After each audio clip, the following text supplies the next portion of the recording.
Time now for this week's Goofy Award. And it's very straightforward, but it's something that's been on my mind for months, well, actually, well over coming on to 2 years.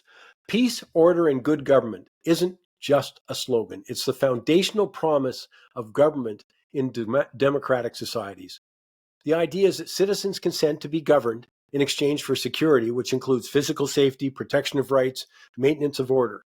This concept's rooted in the works of political philosophers like Thomas Hobbes, John Locke, Jean-Jacques Rousseau, who emphasize that governments are established to secure the safety and well-being of their people.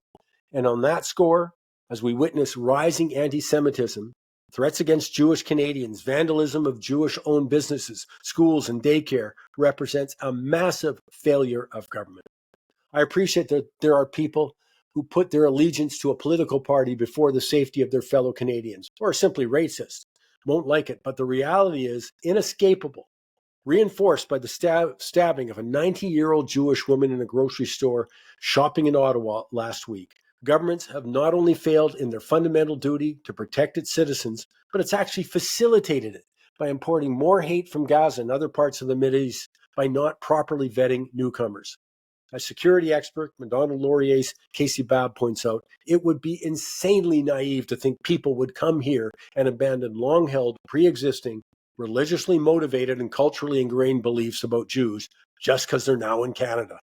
All three levels of government have failed to enforce existing hate crime laws. I mean, it's a crime under Criminal Code Section 318 to openly advocate genocide against an identifiable group, whether it's religion, race, ethnicity.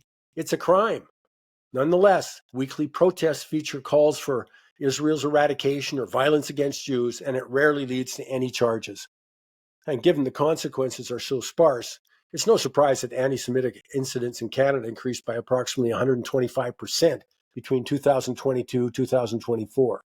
When it comes to Jewish Canadians, the hate crime laws and other existing laws in the book, the ugly truth is our leaders, our governments have chosen to fail. The bottom line is that a state cannot safeguard its minorities isn't progressive.